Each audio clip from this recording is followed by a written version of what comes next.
Okay. Hello there.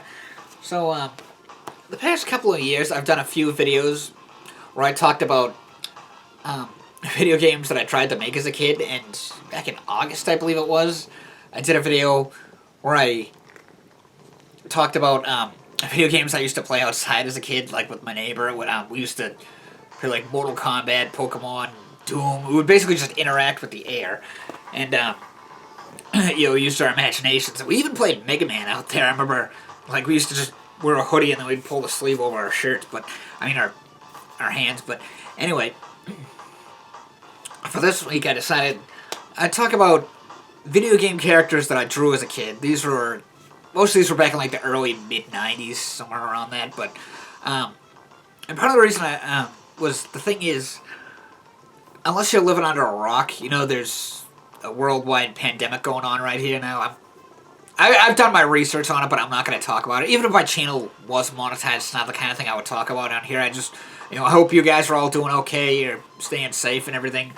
And that's part of the reason I wanted to do this video, because, the tough times we're going through right now, I'm sure a lot of us could use a good laugh. But the first notebook that I have like all the characters drawn in and stuff. A funny thing, there's actually a date on here. Obviously I wrote it back at the time, August 4th, 1996. But I think I got this notebook a couple of years before that because those numbers on there are actually passwords for Megaman X. Remember writing down passwords? I actually made a meme about that on my Facebook page, which I'll put a link to below in the description if you want to check it out. I post like funny memes on there and stuff, and like hints towards upcoming videos and stuff. But anyway, another thing I put on there is those little check marks. I don't know if you can see them. There's some more on the other, along with other passwords. What those check marks is the secret in the first Mega Man X game where you can get the Hadouken, like once you get the hearts and the energy tanks and everything, and then you go through the Armadillo stage 5 times. So that was like what my brother and I used to do. Was like, okay, we go through this level. Okay, that's 1, that's 2, and stuff. But anyway, let's just get into the drawings. Now, as I've said a number of times on this channel, I love Earthworm Jim. It was one of my favorite gaming mascots of the 90s. So, here's my attempt at drawing him as a kid. You can actually kind of see the gun there. Like, I mean, you know how it's like it had like that little antenna thing on the end? But anyway, as I remember in the the New Junk City stage when you shoot the crows and their beaks like pop off or they blow up and their beaks come off. So that's kind of what that was. Not that there was blood in the game or whatever, but that's beside the point. I don't know what this was, but I remember drawing this a lot of times as a kid, and I always thought it was kind of cool. I don't know why I always drew their legs sideways either. I've always done that. I drew people's legs sideways, like they're doing ballet or something.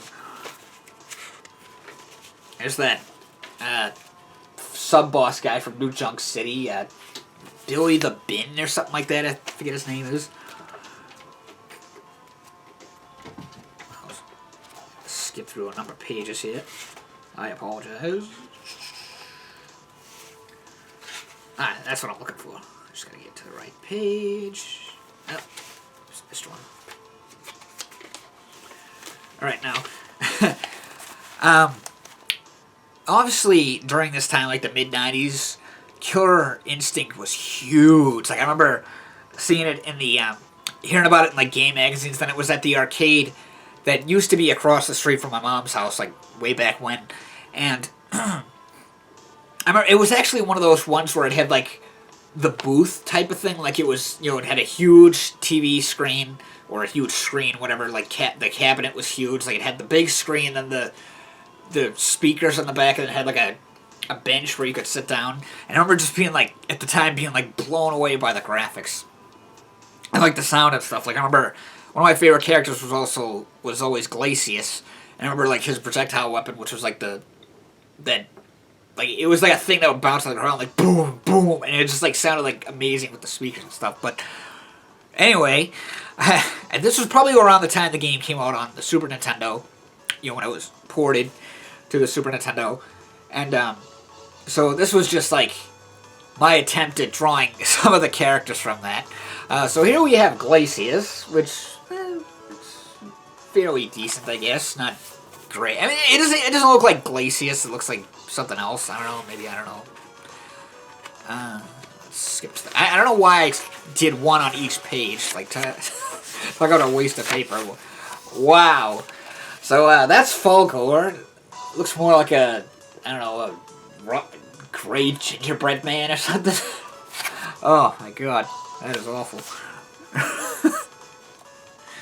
I don't know what the hell's going on with his face. I mean, his head is turned sideways, but I don't know what the hell is going on there. Here we have Jago. Although he looks, for some reason, I always thought, when I was a kid, I thought Jago had long hair. I don't know why. And I gave him, like, his green outfit instead of his blue one. Probably because green's my favorite color, I guess. You know, he kind of looks more like that. I'm drawing a blank on his name. He kind of looks more like that ninja guy from Brawl Brothers. Like I said, I forget his name. Although he was a brunette, he wasn't blonde, but whatever. Kind of looks like him. Oh my god. So this is this is Saberwolf. Wow. That I don't know. It looks like a gray lizard wearing a red vest or something. I don't know. Wow. I mean, I was like 8 years old at the time, but god damn. Oh, that is awful.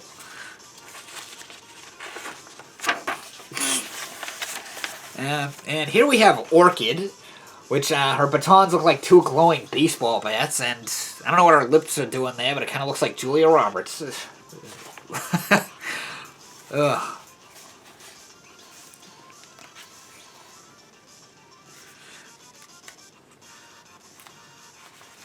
This next one is the one I'm thinking of. Yep. And here we have Riptor, who looks more like a cross between a deformed Battletoad and a deformed Ninja Turtle character. I don't know. Wow. Yeah, I would say more like a deformed Battletoad with a tail. That is awful. I think that's everything in this one. Well, actually, there's some other stuff in here. If I could find it. It's not really gaming related. It's somewhat gaming related. I actually can talk about that before I get to it. But I remember... Oh, yeah, we go. What was I going to say? I remember the game... I think it was Metal Combat, right? Yeah, it was... Yeah. Wait a minute. I don't know if it was...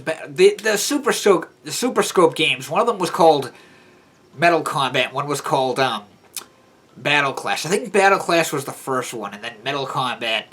Falcon's Revenge, I think, unless I'm mixing up the names, but it was something like that. But my brother had that game, and we used to play it all the time as kids. Like, the one person would use the Super Scope, and the other person would use the controller to control the robots and stuff. That was a fun game to play, but I remember this was just like kind of my... Because if you looked in the instructions, you could see like the pilots of all the mechs and stuff. So this was just kind of like, I don't know, I just kind of made up some of my own. Like, there's this ninja guy and that black thing is his robot. Then that robot, the green thing with the shields or whatever, the gun cannons, that was actually one of the robots from the game. I forget the name. I think it was called like, or maybe I think the pilot's name was Wong or something, or the ship or something. You find it like at the Great Wall of China. But I always liked that one. I thought it was cool, so I pretty much just copied it and made the wizard guy the pilot. There's only a few of these that I did. There's some electric guy with a electric robot. I'm sure I probably got that idea from Gremlins 2. Because my brother had that when we were kids. We used to watch it all the time. And then finally we have this red and black guy with a flaming Sonic robot or something. I'm just kidding. I don't know. It's some fire robot. It's not Sonic. I was being funny. Now this one, this isn't a bit of a sidestep here. There's something that I want to point out that I thought was kind of funny. This was another game that I tried to make as a kid. Just some like random fighting game that I probably worked on for about like 15 minutes or something. But so we have this cat guy, ninja guy. Now what he's supposed to be doing was like going like this.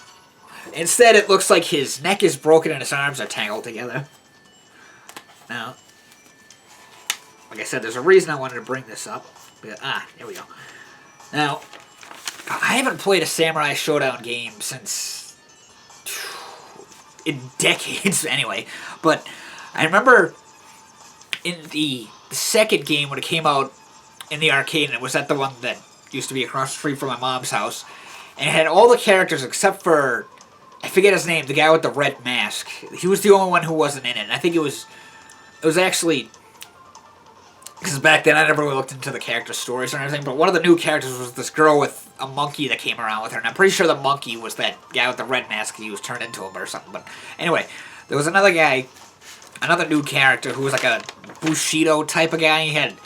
He didn't wear a shirt, but he had like the long black and purple pants kimono type thing, and then he had like two swords, and he had black and purple hair and a very long ponytail. And I remember he was always one of I always really liked the character, so it was my attempt at drawing him, which looks nothing like him, but I don't know. I think I just messed up and I like drew black all over his face or his stomach or something. But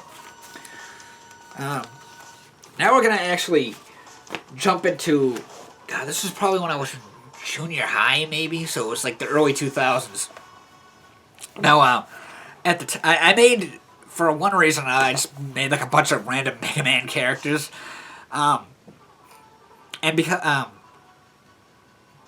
well, the thing was the anniversary collection, the Mega Man anniversary collection hadn't came out yet, so I had forgotten a number of like the robot masters and the names and stuff, which the reason I'll bring that up is because I'll get back to that in a moment. But here we have all the robot masters that I drew, which is Torch Man, because I was like, oh, for Fire Guys, they never did that. They never did Torch Man, even though fast forward years later, now they did. You know, the Fire Guy in Mega Man 11 is named Torch Man. Then we have Blizzard Man, which, you know, like I said, this was before I hadn't played 6 in ages, so that was the name of the ice guy in 6 was Blizzard Man, but I had forgotten that.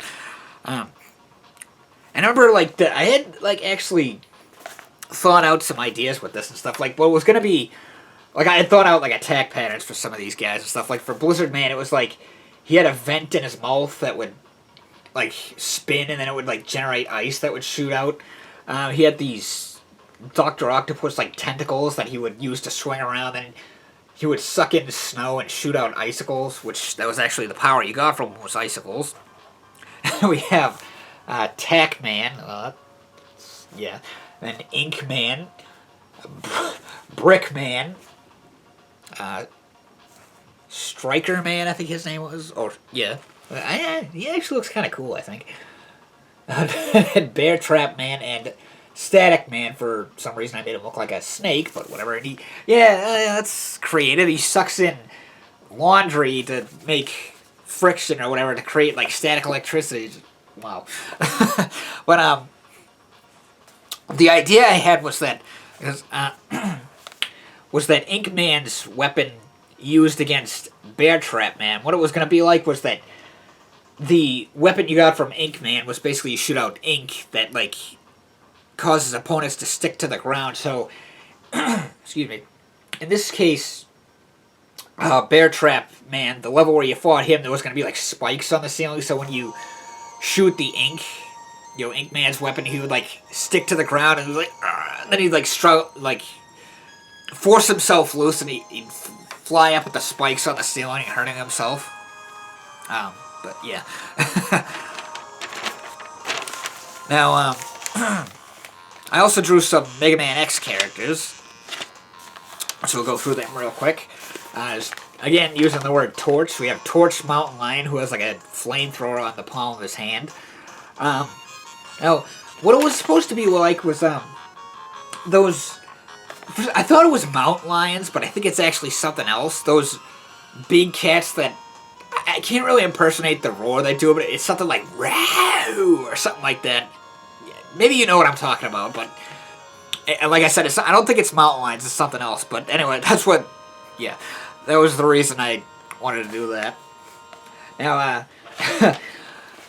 I was camping around the time I did this, so I made a pine cone guy, a pitch pine cone, who shoots out some of his, the things that you see. Well, you know what a pine cone is, like those little plates, like he shoots some of them out, and he also shoots out, like, pitch, which, he used against the next guy, Shock Basilisk, those lizards that run on top of the water. It's an electric guy, and in this case, it was similar to the whole Ink Man thing. It was like the pitch like sticks to him, and then he like electrocutes himself to get the pitch off, hurting himself in the process.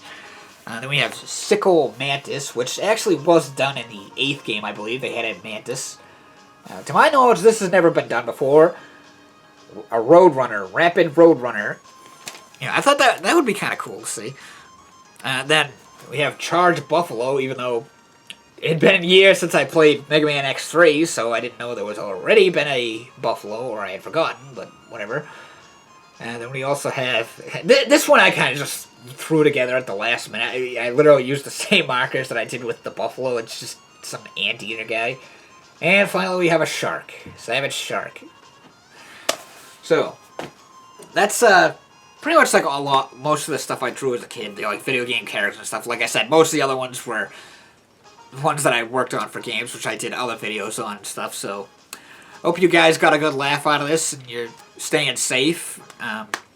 So until next time, thanks for watching, everybody. I think next week I'm going to do another type of nostalgia type video. It's not going to be gaming related. It'll be more like just 90s stuff, but you don't have to watch that. You do, or if you do or you don't, it's up to you if you want to, like if you're just looking for some good nostalgia or whatever. But like I said, until then, thanks for watching, and I hope you have a nice day, and all stay safe.